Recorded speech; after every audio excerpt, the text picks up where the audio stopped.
I just asked, I need you to know our friendship hangs in the balance here. I just said no wars broke out. And we're about to... 5 seconds later, it's about to break out.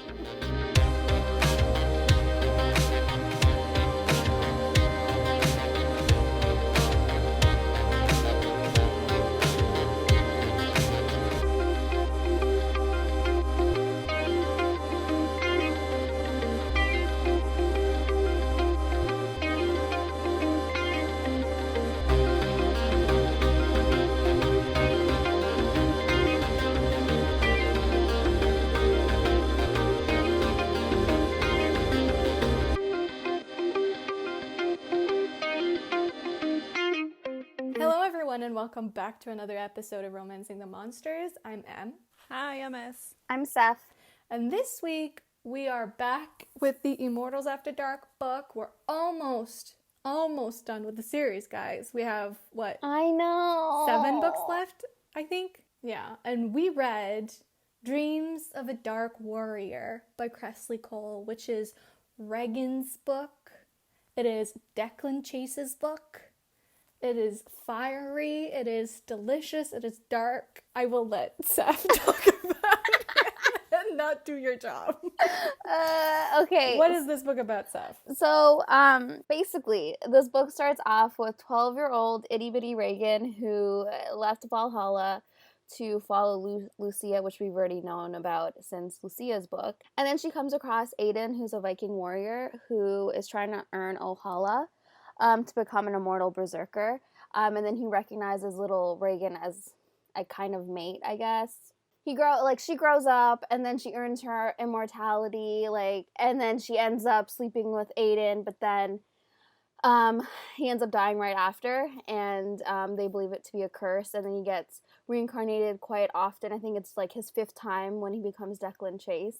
And we already know Declan Chase as the leader of the Order, which is a human organization that wants to, remove the creatures of the lore. And yeah, he is Aidan. He's her lover reincarnated for the 5th time. And yeah, Regin is justifiably, feeling betrayed because she gets captured by him. And he stabs her. And Aidan never would have heard her before. And she recognizes Declan as Aidan right away. And then it just continues on with, her trying to convince him that he's Aidan because she thinks that if he believes that, he's Aidan and, Regin was his mate, that he would let her and her friends go. And then, yeah, we find out Declan is a pretty brutal character. He's done a lot of things. He does a lot of things in this book. Starting with torturing all the characters in there, even tortured Regin, despite, feeling sick afterwards. And yeah, you find out that he's been through a lot, though. His family was brutally massacred by creatures of the lore. They were awful that, they feasted on his skin, and it sounded disgusting. But yeah, anyways, they end up getting caught by his commanding officer, Webb. And he's kind of like a father figure of sorts for Declan. And being caught with Regin was, not the best thing that could happen to him. And because of that, he ends up going on a mission. And then by the time he comes back, he realizes, he takes some drugs and he gets knocked out. But during that time, things happen to Regin that cannot really be taken back, which is... That's 70% of the way through in the book. Yeah. What do you mean? That's not the setup of the book. It kind of is a setup of, their reconciliation, which is, a big chunk of the story. Yeah. Okay, fine. But anyways, fine. She gets vivisected, and then Declan is, Declan. Fine, go, do your thing. I feel like that pretty much sums up what I wanted to say anyways. All right. What did ya think of this book? I loved it. You did? Yay. I did. I loved it. It did feel a little bit longer, long, a little excessively long, but I loved it. Though I do feel like Regin was more tame compared to her character in other in other books. I don't know if you guys felt like that, but she just felt more, I don't know, like her attitude. Like she felt more crass and more out there in other books. And in this one, I don't know, I felt like she was more tame. Maybe because she was captured and tortured. I feel like where it worked, at least for me, where it worked with Regin, like her change is what didn't work for Caro, for me. Like, Really? I don't know, because Caro was kind of similar, where she was like the life of the party, and then suddenly you get to her book and she's now very serious.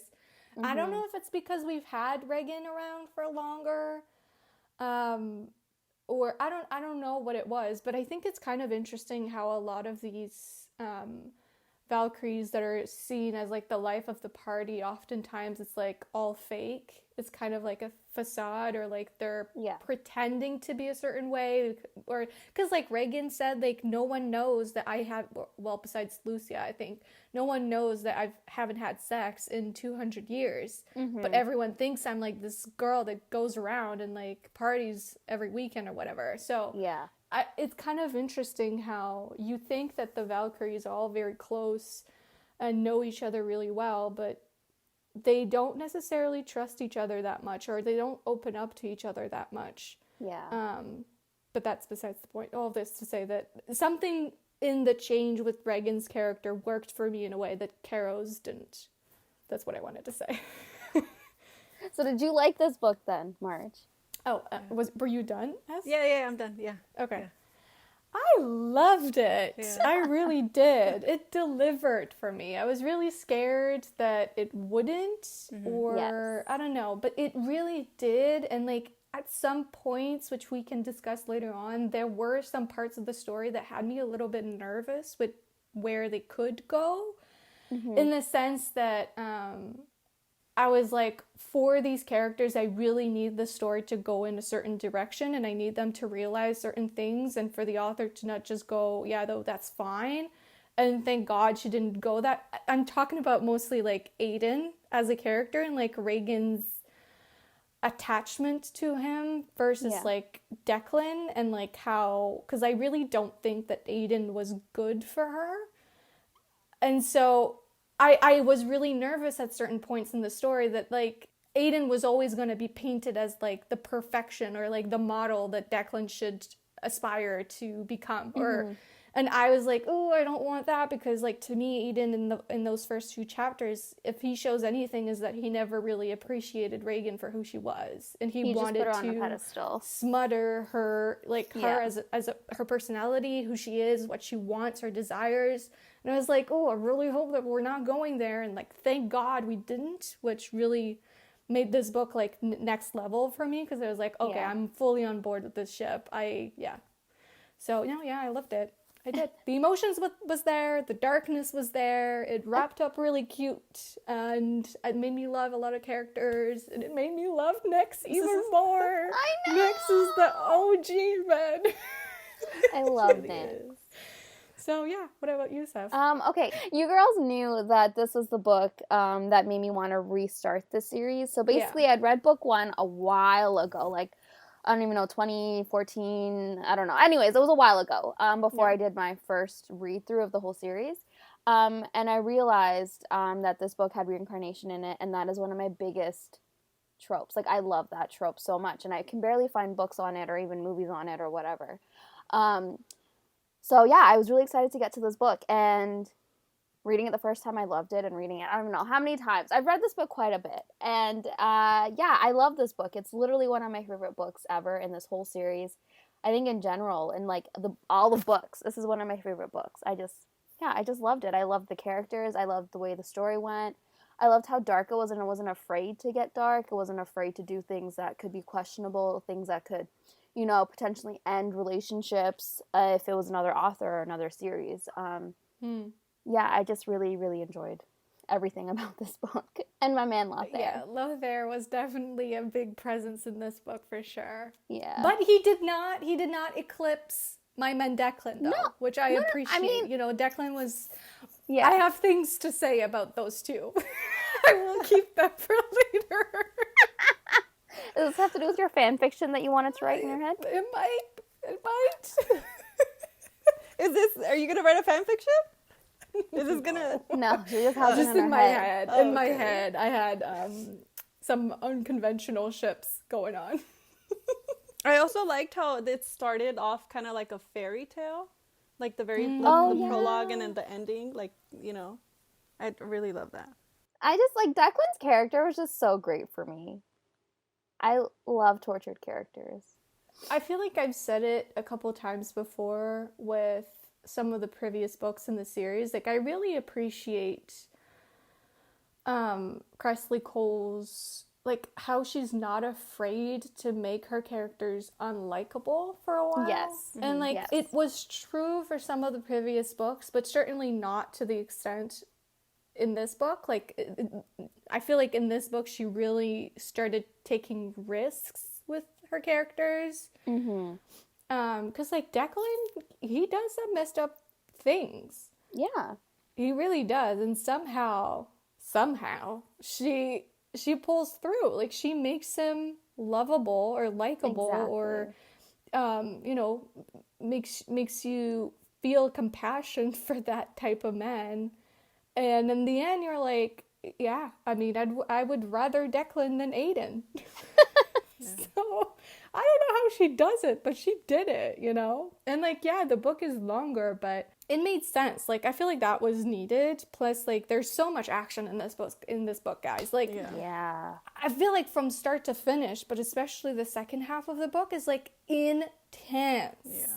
Non-stop, like, planes crashing, demons coming, Declan, Regin, her stomach is all open, or, like, they need to remove her stitches, and now she's dying, and, like, Declan needing to feed Lothair, and, like, it's constant in this book. Yeah. And Malcolm killing Declan, hello? Was that Loved that it. scene in their book? No, I don't think that scene was in the book, in Malcolm's book, right? That's... No. Remember, his book ended with them planning to go the next day to get everyone. Ooh, okay. Yeah. I was like, Malcolm, what the fuck are you doing? Yeah. Well, Malcolm didn't know any better. I mean, like, how was he supposed to know Reagan was gonna fall in love with him? Ask questions, all right. I was like, Kresley Cole knew what she was doing by putting that scene in the next book and not in his book, because I was like, I would have hated him, probably. Yeah, Like, for Malcolm, sure. what are you doing? And he felt so bad, poor little thing. I know, he's so adorable. And he's like, but like, what? I was dying. It was so cute. Yeah. He really thought he was doing something great there. And then, like, they had, like, I just thought it was so funny because, like, imagine being Caro and Malcolm, and I forgot who else was there, and just seeing, like, you have Regin, and then you have Natalia, and then you have Brander, and then you have Thad, and then you have Lothair, of all people. They're, like, kind of protecting Declan, and it was just, yeah. Right. I have a question for you. First of all, what did you think of those first few chapters? Well, I guess the prologue in it was a very long prologue, might I say. But Yes. that prologue between Aidan and Regin. That's my first question. And then my second question is, what did you think of the decision not to have their first time on page? What do you think that meant? Wasn't their first time on page? It wasn't really. It was kind of fade to black and not really explained. In the prologue, she might have revisited it at some point in the story. What but the prologue was when she goes to his camp when she's younger, right? And she looks for him and tries to get... throughout, Is like, that- all the way to when he Until dies. his death.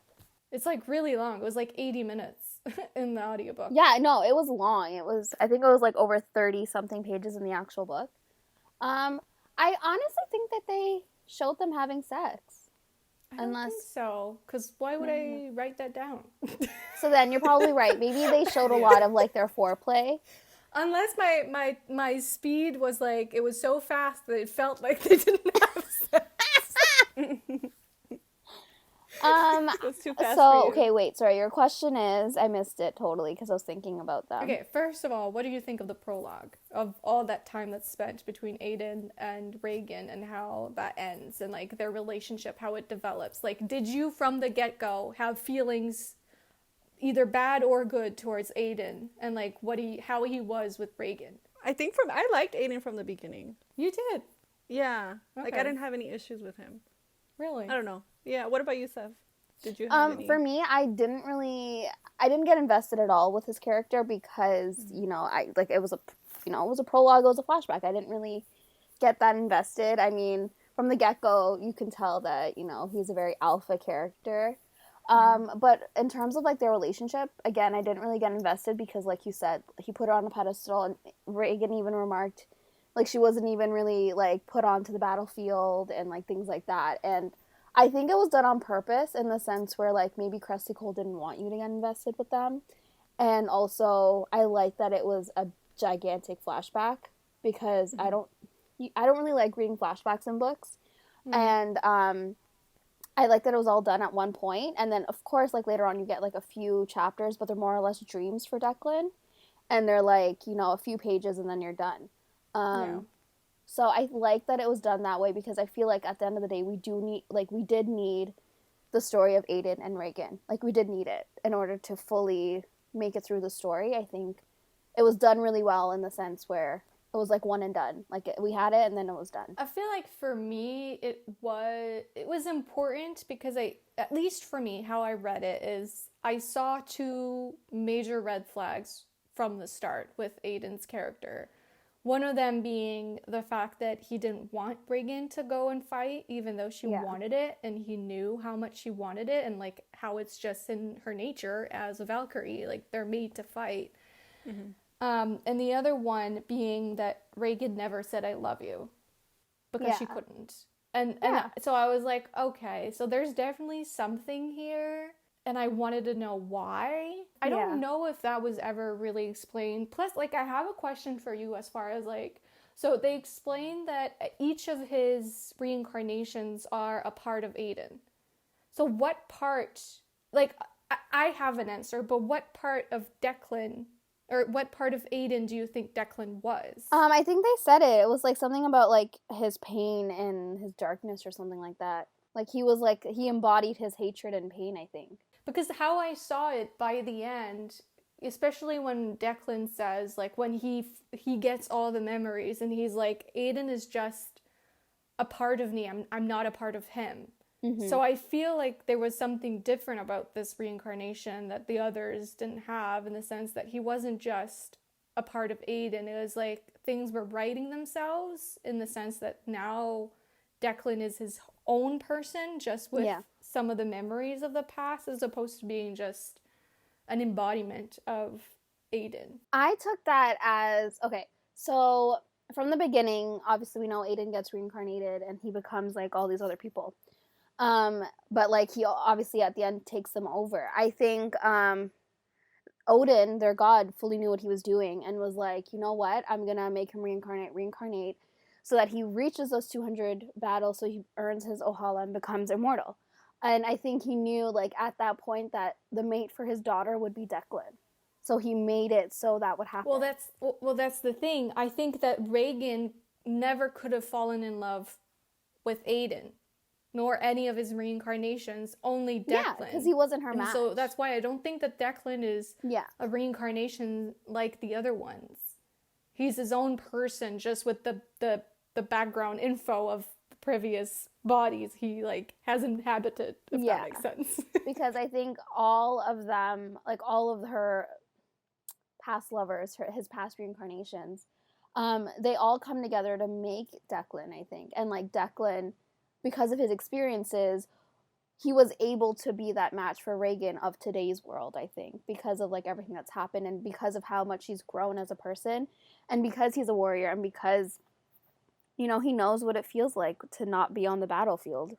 So I think he was created and molded to be Reagan's true match, and that's the only time she was able to actually feel that love. But also, Aiden, like his presence was smothering both Reagan, but also all of these past, all the Yeah. reincarnations that followed, because the second that they remember, they're gone. Suddenly they're just Aiden. So it's like they Yeah. themselves can't even overpower what he is. So Declan is the only one who Yeah. was able, who had enough power of his own, Yeah. enough of a personality and a presence that he could overpower Aidan and not just become Aidan. So that was really interesting and important. So my question then, do you think the reason he was able to overpower Aidan is because of like his training with the Order and like his mentality that he, I guess, comprised during this time on Earth, like during this like incarnation of him? Like, do you think if Declan wasn't strong enough, Aidan for sure would overpower Declan and then he would be immortal and then he would end up with Regin? I didn't think about that in that way, but that's possible. I think it could be both that, but also just destiny, I guess. Destiny wanted it that way. Nyx foresaw that Declan would be the right one and Aidan could never. But Nyx also said at the end when she was talking to Declan that she had to let those things happen so that he would become Regin's perfect match. So if Nyx didn't let that happen, do you think Declan would be here today? Well, not here, but I mean in the story.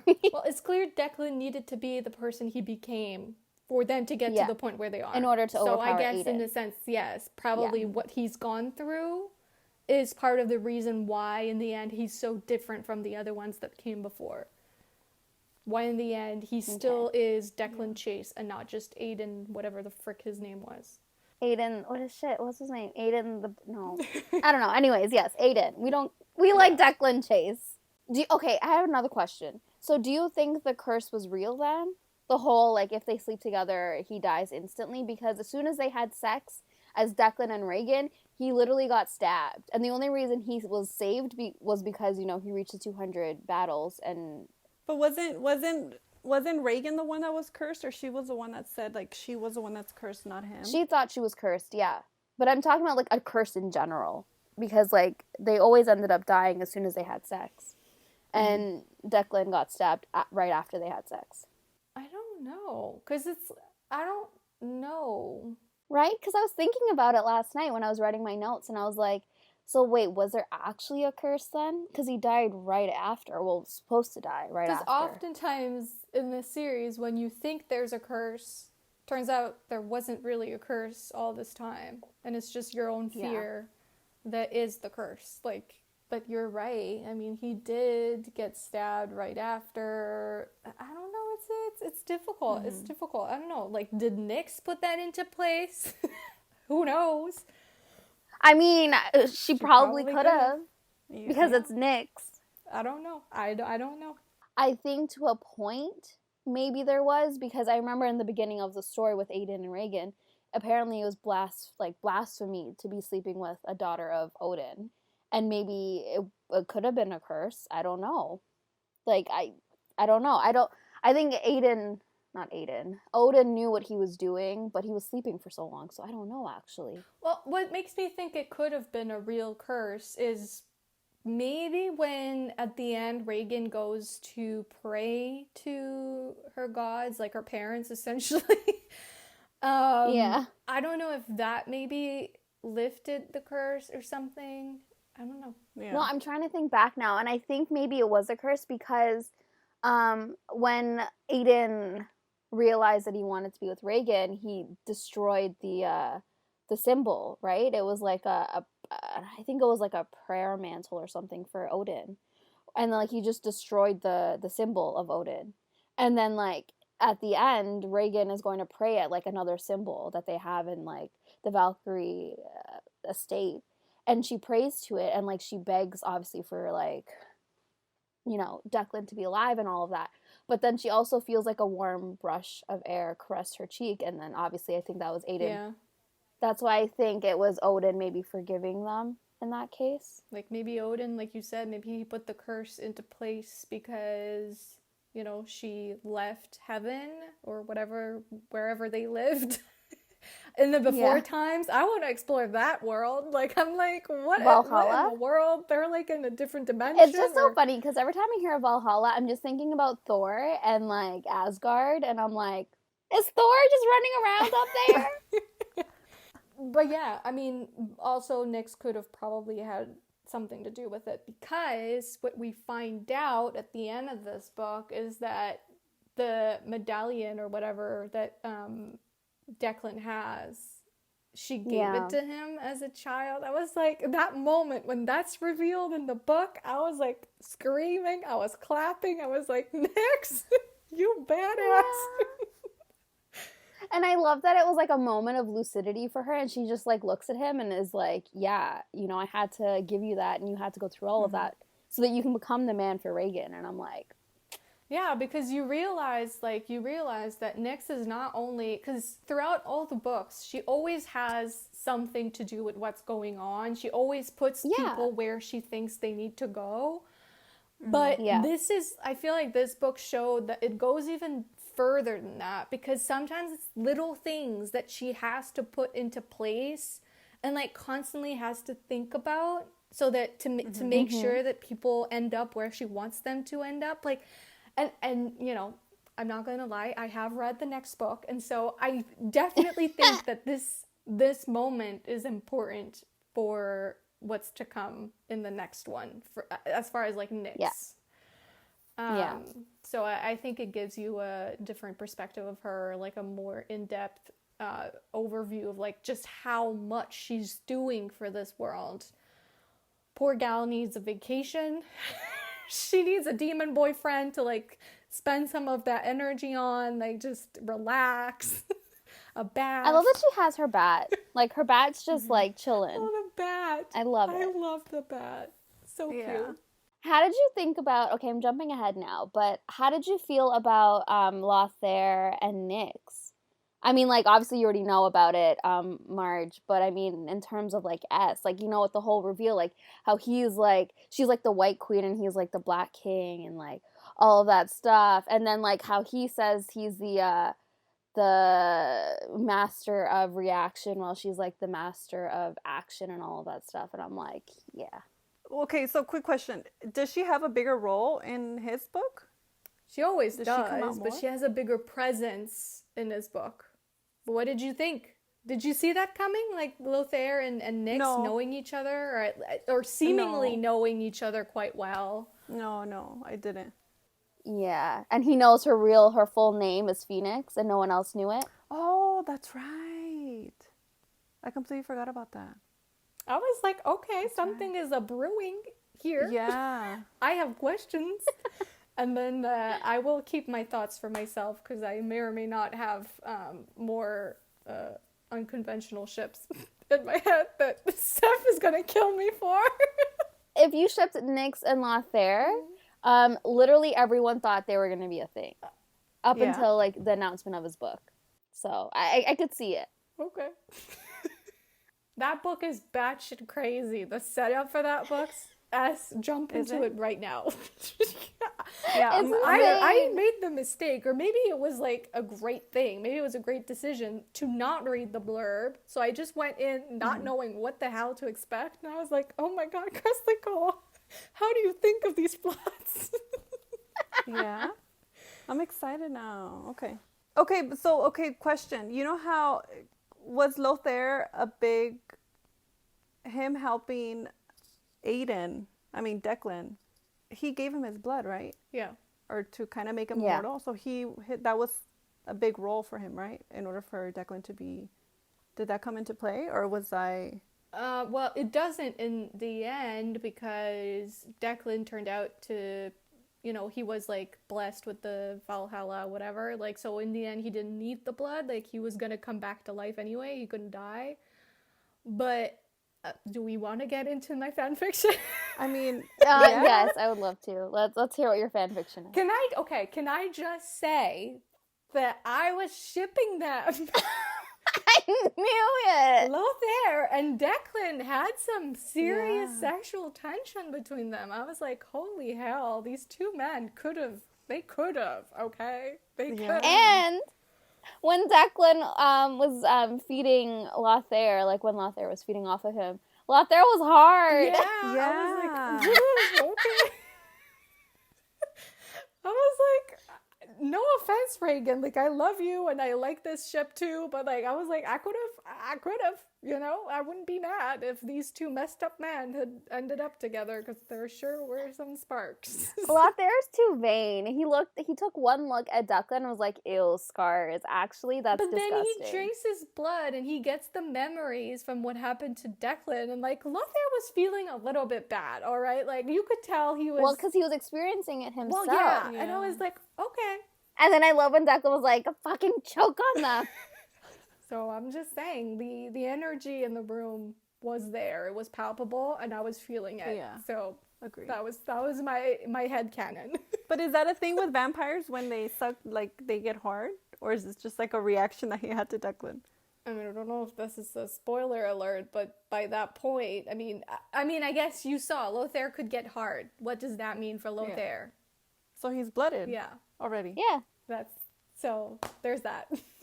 So the ring has it's a huge thing in his book then, Yeah. right? Oh, the ring? yeah. It may or may not have something to do with that. I don't know. Because like, I don't know if you, what really struck me is that in this book, we finally start to get a little bit of, well, first of all, Lothair has a lot of POVs in this book, which is definitely new for the series. Like he was the third POV, which we don't really get. No. But also we start seeing that he's actually working towards something, and like it's not necessarily to take over the world, although that can be argued as well, but he starts talking about her, and I was like, who? And an end game. Yeah. So I have a question. What was the deal with him? If he was, I think it was her name was Portia. Was it Portia or Emberin? He ends up betraying them, right?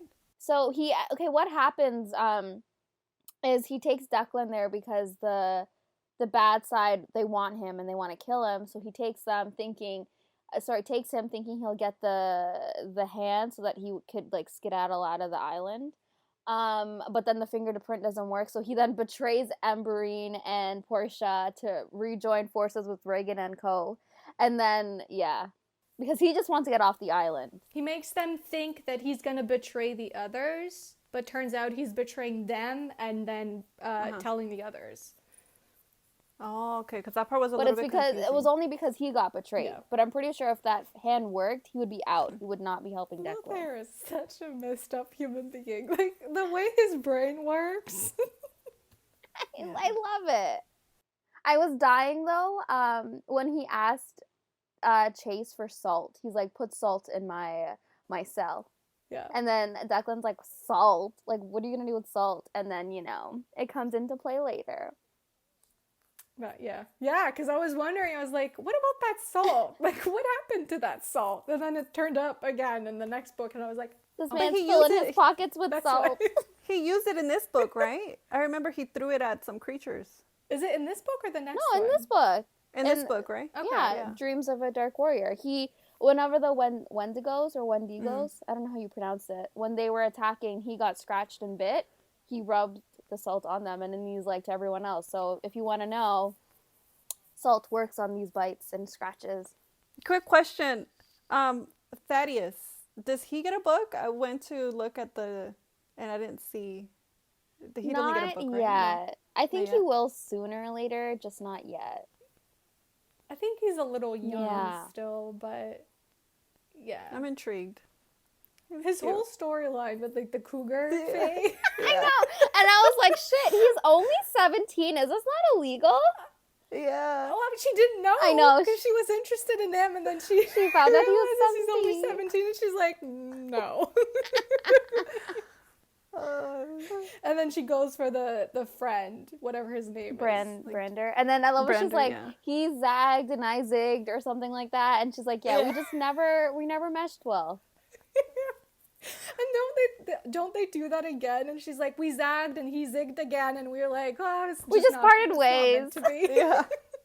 Can I just say the humor again? Like, I don't know, Kresley Cole just does it so well. And like the way it just really, it embodies the characters. Like the humor really matches Regin's personality. And I just like, I live for it, man. Like, okay, so I have this one line that I couldn't stop laughing at. Like I had to put my book down and just laugh for like a good minute. So it was when she was in the cell, like I think she had just gotten into the cell, And it was when Fegley or whatever the heck his name is, the nasty man, when he ends up like inspecting her, like just through the glass. So yeah. So when the warden appeared outside their cell, he ogled Regin's bared midriff. Gross. Whenever men leered at her, Regin tended to leer back. She canted her head on the floor, turning it one way, then the other. And then she says, I finally understand what a dicky do is. Your gut does stick out more than your dicky do. She was hilarious. I really could not stop laughing. We're going to go in a completely different direction now. Okay. But I really liked how she portrayed Declan's addiction. Yes. In the book.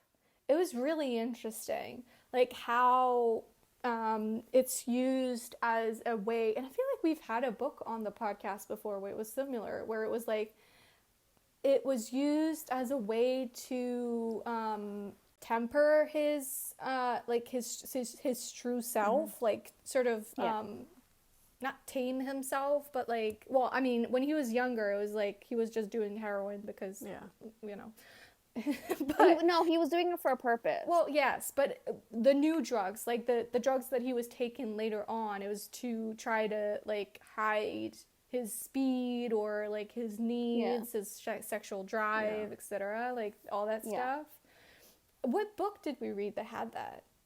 Wasn't it your guys' steampunk book? Wasn't that something? Yeah, it was Kiss of Steel. No, in my memory it was a woman who was doing that. Okay, then. Oh no, it's Holly. It wasn't drugs, but she was trying to like hide away what she really was. Remember? Holly, like how she's trying to be human and like she wasn't having sex with anyone because she was too powerful and like that was scaring her and like that whole... Did she take something for that? No, she didn't. No, that's where I was wrong. But like, because I was like, I know we've had a female before that like had that same issue of like trying to hide what she really is, and that has like repercussions as far as like mental and like physical repercussions and stuff. So, but okay, so Declan is doing the same but with drugs. But yeah, I mean, I just thought it was really interesting, and then it was really heartbreaking how ultimately, like, it's in part why he didn't know that Regin was going to get vivisected. Because I know. He was high off his ass, like, off to dreamland. Yeah. That was really sad. Like, how he wakes up and he realizes what happened, and Regin thinks that he asked for it. Yeah, and I think it's even so much more, like, sad when he watches the video and he sees her, like, suffering and, like, begging him to stop it, and like she ends up like cursing all of them, and then he finally sees her cry, and like we know Regin as like a strong girl, like she doesn't really cry, but like this broke her. Makes my chest hurt. It really did, and she wasn't shining anymore. That broke my heart when she stopped glowing. Yeah, and it broke his heart. He was like, she's not like, she's no longer radiating. This is awful. Regin the Radiant must like be brought back to normal. No, and like I just it just crushed me. And then like we see Regin as, you know, as a strong character, but then all of a sudden like she kind of reverts into herself, and she is like this quiet someone that doesn't really fight back up until, you know, like a certain point. Like obviously she starts fighting back again, and like she starts glowing again. But I think like what really needed to happen, and I'm happy it did, Declan seeing the consequences of his actions, like seeing what happens actually. And like when he saw what Regin was going through when she was vivisected, and like when they had to pull out the wire from her chest, like I loved that scene was in there. Yes, for angst, but also because he needed to see how awful they were treated, and how awful, you know, things were for the creatures of the lore. The scene, oh my god, the scene I think out of all of them that hit me the most in the feels, I felt the angst, is when I don't remember exactly where they are, maybe next to a lake or something. It might be just before they have sex for the first time or something, and he's like, kill me then. Like he screams at her, like, kill me, like, why won't you do it? Like, just I'm like, I have nothing left. Like, I've done horrible things. I deserve to die. Just kill me right now. I was like, oh my God, Declan. Yeah, no, that was in the rain after she healed from the vivisection.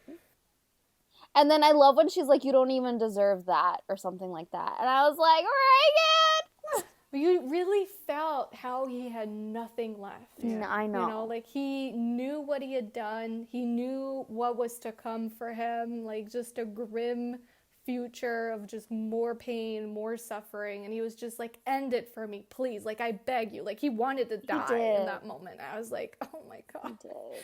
And, like, not just for her. He wanted to die for himself, which was even more heartbreaking because it just hit me.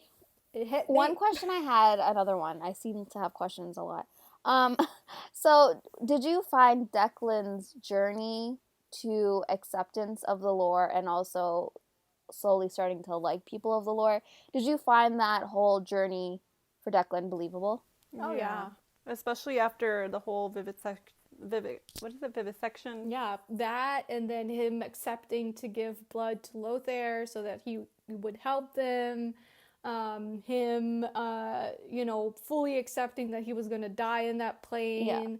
Yeah. Because he was the only one that was still human or human. Yeah. It's no, I thought it was really believable, and like in the end, I really liked how when his quote unquote father, who was really not a father figure, let's be real, but when he was like, oh, you can still help us, like, I'll still accept you even though you're a berserker, blah, blah, blah. I really loved how Declan was like, no, you are the enemy now. Yeah. Like, I'll let you go, but if you come for one of us, I am coming for you. And I was like, yes, Declan. Yeah. That man ain't shit. That man made you into who you are. Exactly. He saw a frightened, lonely, hurt boy, and he was like, I can use this to my advantage. He took advantage. And I will make him into a horrible man like myself. Exactly. Yeah. He took advantage of a little boy. Can that lead into like the monster? Yeah. Sure. Like the whole order and web and... I feel like the order is, we often have that, like that sort of like organization that wants to do good or thinks that they're doing good or doing things for the right reason, but they're actually causing a lot of pain. Yeah. And they don't care who they hurt in the process type of thing, because like it was really, because like, yeah, there are messed up people in the lore who will hurt people. I mean, just look at Lothair, okay? Yeah.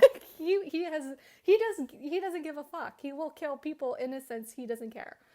But I think it's Regin that said at some point, like, and I think she was talking to Declan, she was like, there are some of us that are completely innocent. Look at Thad. Like, he didn't do anything. He didn't even know he was one of us. And he's in this institution being tortured for what he is, that he didn't choose. He was born this way. And so I just think it was interesting, the order thing. Like, that's definitely a monster of just... No, I agree. And I think their training, I don't know, maybe at one point in time, maybe the order did...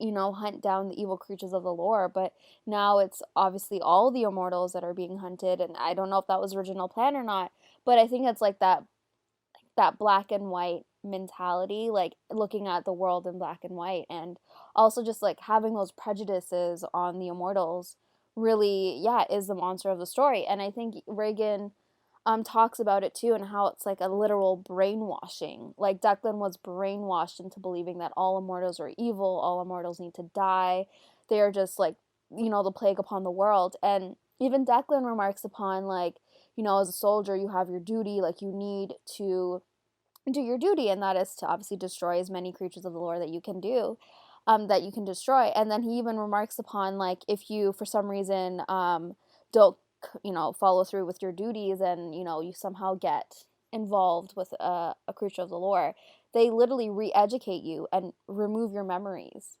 and like, that's just awful. And even Regin remarks upon how awful like this mentality they have is. So that's what I thought. And like, they talk about you talked about like mind reprogramming and stuff, but also like just ignorance, like how, and like I say, like these types of organizations, and like we can't act as if that they don't exist in real life, because they obviously do. But I also thought it was interesting how they kind of mentioned the ignorance that oftentimes sort of spurs on these types of mentalities, because he was like, well, how are we, like, we need to control your populations. And then Regin is like, that's what the accession is for. It's like, that's the natural way of like why we don't like take over the world, because we die every 500 years because we are immortal. You know what I mean? So like we are unnatural and stuff. But like it's ignorance. Like they don't even know. And like the whole principle of doing these like experiments on the creatures of the lore, because they don't understand them, it's really fucked up. And it's like, so you're attacking these people and torturing them because you don't understand them. That's like the bottom of it, is like you don't understand them, you don't know them, so you torture them, so you torture what you don't know. And like, let's be real, that's something that's very real in the real world. Like, people just don't understanding each other, and so it's like, you're the enemy, I must kill you, or you don't belong here, or you're different. So keyword that you said is people, though. They don't think, the Order doesn't think the creatures of the lore are people. So they literally just look at them as they're lesser than animals. So at that point, they don't care what they do to them. And I think, as you said, that happens, you know, in the world today, in our society. Other people don't look at others as people, and things happen and horrible situations occur, like not like this, but you know, I think this is obviously an exaggeration of like what our own world is like. And ignorance is, but the whole principle of Declan being, you know, being put in a situation where his whole family has died, and then he's taken advantage of for that reason, and someone sees that and harnesses that fear that he has now and turns him into one of those people. Like, that's exactly what happens in real life. Like, this happens. These men, especially men online, are being targeted because, oh, you've retweeted or reposted a post that's a little bit strange, and then someone accosts you online and like sort of brainwashes you into thinking this fucked up mentality, and that's how they become, you know, fucked up racists who, you know. And just think about all the organizations we have in our own world today that, you know, does a lot of questionable things. And anyways, well, I don't want to get into it, but I'm just, you know, the Order is very much mirroring our world today in certain situations. And this was written a little while ago, and it's still very, very relevant. So yeah, no, you're absolutely right, Ez. That's definitely one of them for sure. I really agree with that. I think for Regin, there was also a part of her. I mean, I think it was definitely in regards to Aidan, like how she sees him or her relationship with him, or how she's holding on to that, but also fearing it, right? Because she didn't want Declan to become Aidan. So there was definitely something there that she had realized without necessarily realizing that she had realized that, like that she didn't really want Aidan and never really wanted him. It was kind of like oh, you're my fated mate, therefore I should want you type of thing. You know what I mean? Like, I mean, I don't think she didn't want him, but she clearly said that she didn't love him. And I think by the end of the book, she realizes she never would have. So I think it was like, well, maybe he wasn't right for you, and Declan is right for you, and he respects who you are. And so, yeah, I think there was maybe something with that of just like needing to let go of that. Yeah, I agree. I think she had fear first, as you said, of, you know, losing Aidan again, but also it turned into not wanting to lose Declan. For Regin, that was the only monster I really had for her, was her fear. And that was it. And then Declan had already said what his monster was his training and his, you know, brainwashing and like just the mentality of the Order in general. But I liked how, because for a big part of the book, she thinks that the quote-unquote curse is on Aidan. So I liked how eventually she comes to realize that the curse was actually probably always on her. Well, if there was a curse, but in the sense that she's the one that's always left behind. So I liked how she realized that. She was like, hold on a minute. Like, yeah, sure, he dies every time. Sobfest. Very sad. But, like, I'm the one that's left behind. I remember everything. I don't die and forget about it and start a new life. I'm still here with the pain of the 5 deaths of before. You know what I mean? And I thought that was important for her. Yeah, I have a quote like from that where she says that she's the one that's cursed. Where he mentions, I'm not going anywhere. Nothing will separate us again. Wouldn't I sense it? The end was near. I've never been more at peace in my entire life. It's pure peace, Regin. And then with an angry shove, she clambered off him, disentangling herself from his body. What about me? What about my peace? She swayed on her feet as realization hit her. Aidan had never been the one cursed. She was. And then she goes on, when you die this time, Chase, I don't want you to come back. Yeah. Yeah, that was so heartbreaking. And then when he actually got stabbed, and she's like, no, I take it back. I want you to come back. Because he was like, I'm not coming back. Because you're right. You don't deserve this pain over and over and over again. I know. Oh, Declan, baby. I loved them. I feel like what could have been a monster for him is the idea of needing to live up to the previous reincarnations. But I actually think that he toyed with that for a while. He was like, I'll never be Aidan. Look how great Aidan was, blah, blah, blah, or like whatever the other guys that followed. But he quickly was like, yeah, nah, I can never be this man. Like, I'm way too tortured for this. It's never going to be me. So, like, I feel like that could have been a thing, and it might have been a thing for a little while, but he got over it, which was great. Yeah. Yeah. But, I mean, his fear of himself, he used drugs to try and hide away from what he really was. Yeah. Oh, question that finally brought up. How did you girls feel about in the beginning when Regin also finds out that the reason why he was taking drugs when he was younger and he became addicted to it was because he was trying to fill that hole inside of him of like not feeling, because he wasn't feeling whole because he didn't have Regin, and he didn't know that he needed Regin to feel whole and like to get rid of that weird sick ache that he had. And it only went away when he had Regin. How did you girls feel about that? That he became a junkie because not because of Regin, but because of like the situation. And I feel like it shows a side of fated mates that's not great.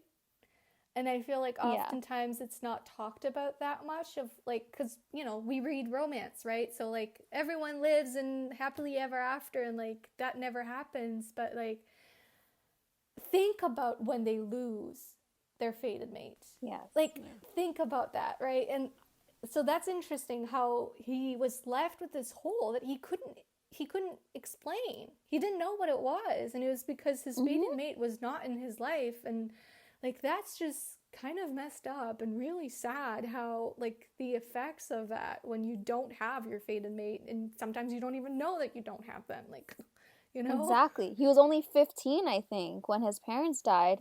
And like he was already living on his own in like some junky halfway house. And like, imagine what he was like as a child. Like, he was 15 years old. He was a teenager, yeah, but he was still a child. And he was suffering through the ache of not having his mate and like the sick feeling he had throughout his whole childhood. And like, imagine not having an explanation as to why he feels that way.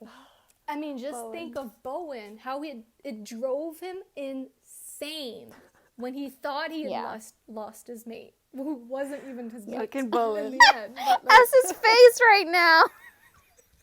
this is not over it. Bitch ass Bowen. That's his nickname on the podcast, Bitch ass Bowen. It did. Yeah, I mean, it drove him insane. He became alcoholic for a while. He was really depressed. So like, poor Declan had no idea. None. And like you said, it's a side we don't see. I mean, we saw Nikolai with 5 years of, you know, hard on, but that's as far as we got with that.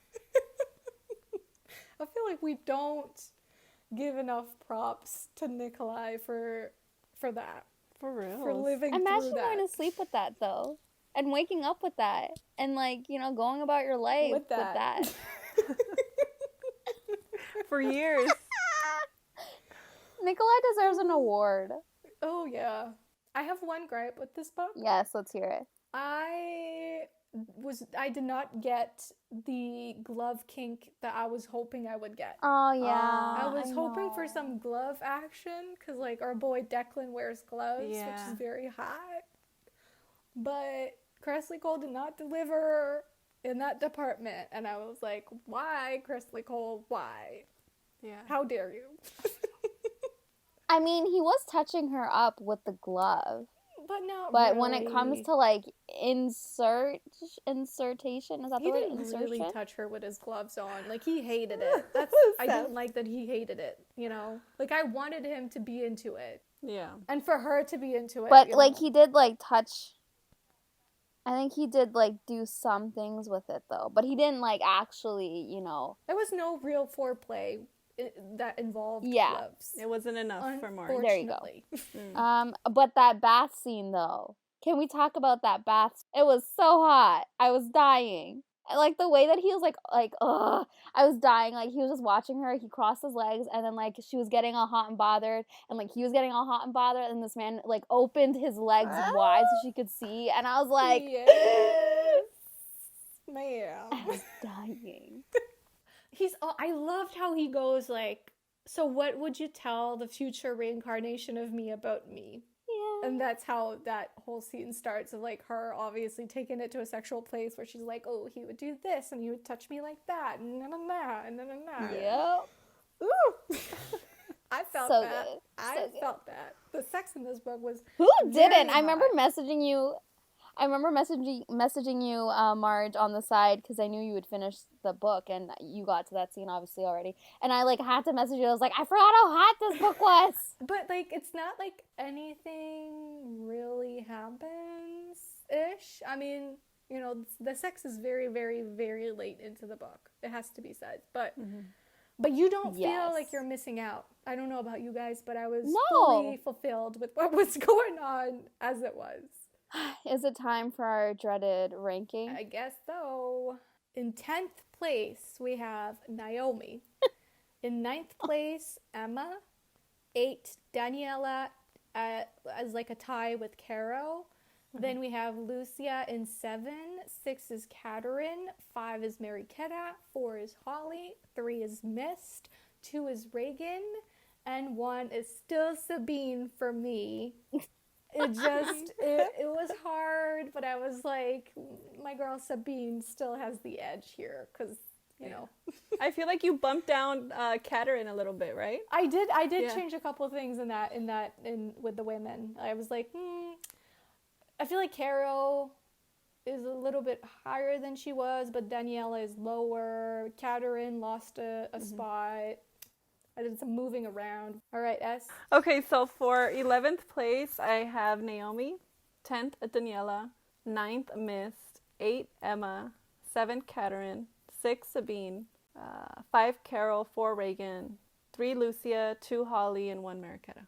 And then I had Daniela lower last time. I was looking. I was like, why? So for sure she moved like a lot. So this is the first week that I decided to double up. So 10th place is Naomi, 9th is Emma, 8th is Danny, 7th Lucia, Caro, then Holly, and then Mist, and then Katerin, and then in second spot I have Sabine and Mariquetta, and first spot goes to Regin. You know, our lists are not that different, you and I, Seth.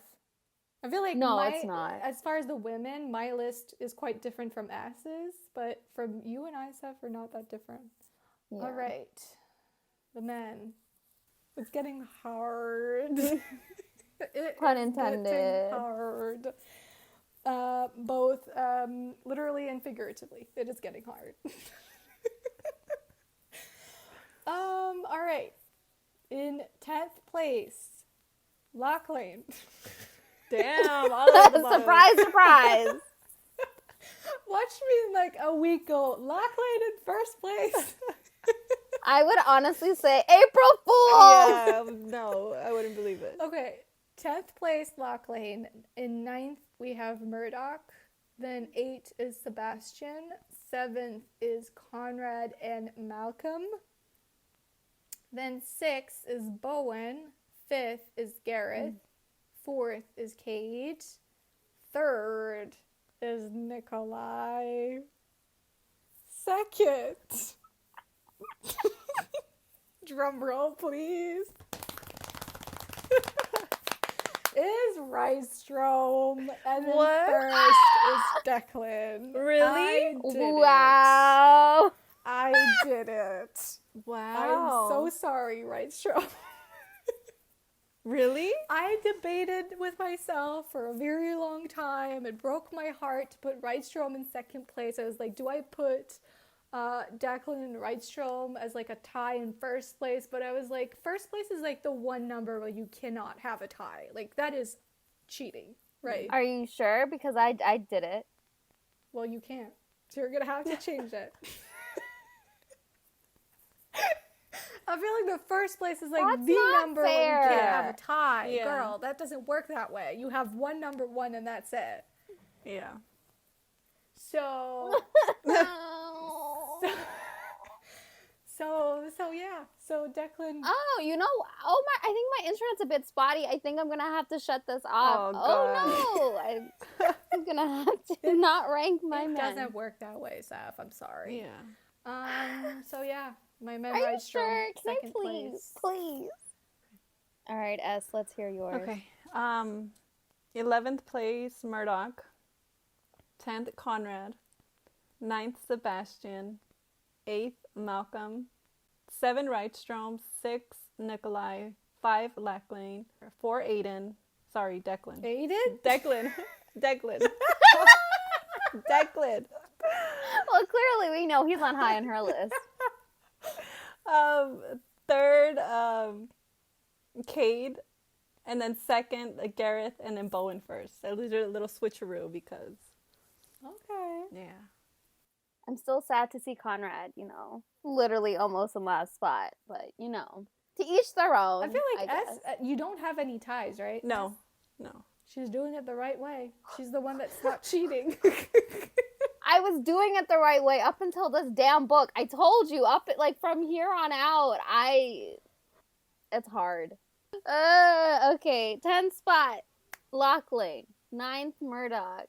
8th place is Sebastian.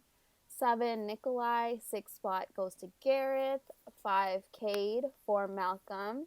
3rd spot, Rydstrom. 2nd spot, Bowen. And Conrad. And 1st spot goes to Declan Chase. How could you do that? How could you do that to Conrad? How dare you? How dare you do that to Conrad? I mean, it's not as if Lothair's gonna walk onto the page next week when we record the next episode, and you're not gonna, boot Conrad to like 4th place or whatnot, right? Okay, well, you guys know, spoiler, Lothair will always be number 1 for me. Well, so why do you feel bad? We all knew that Conrad was not 1st place for very long. Yeah. Okay, because Conrad, I love the sweet little boy. Like, Oh, God. he's just so sweet and, like, needs some loving. And, like, he was sharing the 1st spot with Declan. But, things happen. And so sadly, he had to be booted down. Right. But, like, Declan is just, like you said, he's a perfect balance of, like uber darkness and, like, Emotion, he's but like- also character growth, but also he doesn't completely become someone else by the end of the book. He's still very much Exactly. himself. He's and, like, he's just a high. tortured man in need of love and, like, in need of, like, some peace in this world. And, like, he finds his light, pun intended, in Regin. And it's just so beautiful, despite, like, torturing her. And, the first torture scene, though, actually killed me because he was actually torturing her with the poison. And, like, when her shoulder popped out of its socket, I was like, wow. Yeah. Wow. And he was torturing himself as he was doing it. Yeah. And, like, probably did not understand why. Because Can you imagine? Like, you're like, why am I feeling what this person is feeling as I'm torturing them? How weird. I'm supposed to be like a cold-hearted killer. So, yeah. Well, that will be fun when we get to the next book. I'm excited to hear your thoughts as well as S's. I'm nervous, but like I think my nervousness has like been it went down a bit because I know you blinked once, and then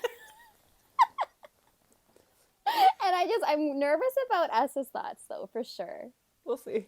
But I can't believe we finally got to the most awaited book on this podcast. Well, for me, because I needed you girls to get to Lothair. On that note, well, I mean, I'm glad there's no battles that broke out this week. I feel like last week was like very nearly the Third World War happened. Like, yeah. It was close. This week, everything went well. No one got upset. But next week, though. Maybe.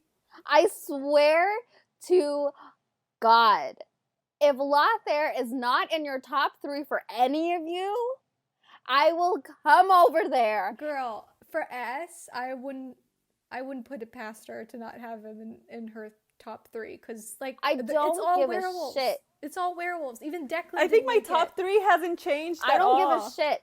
S, if he's not in your top 3, me and you are gonna have words, and they're not gonna be good words. Declan didn't make it. If Declan doesn't make it, Lothair's not gonna make it. I don't think. I'm just saying. I need you to know our friendship hangs in the balance here. I just said no wars broke out, and we're about to. 5 seconds later, it's about to break out. This is for next week, though. This is just a teaser of what the next episode on Immortals After Dark would be like. Yeah. Anyways, let's continue on. But I just need you to know, I'm watching you. There might be a friendship ending next episode, you guys. So stay tuned. This is gonna end on a big cliffhanger. Will our friendship survive this or not? All right. Well, thanks everyone for joining us this week as we discussed Dreams of a Dark Warrior by Kresley Cole. What was that? I hope you enjoyed it. If you have a ranking of your own one, feel free to, send us a tweet online. We would love to know what your ranking is, which, I don't know, we might get mad about your ranking. I don't know. Or if you want to question our ranking, you want us to defend, who's in our top spots, like Lockley. Oh God, stop it. Then sure, go ahead. So if you want to do so, you can find us on social media. On Twitter, we are at the RTM Pod, and on Instagram, we are at Romancing the Monsters Podcast. You can also email us if you want to at romancingthemonsterspodcast@gmail.com, and you can find me on both Twitter and Instagram at Frozen Lovers. And you can find me on Twitter and on Instagram at ButThisBook. And you can find me, Steph, on both Instagram and Twitter at Pros with Woes. Alrighty, and that's it. See you next week. Bye. Bye.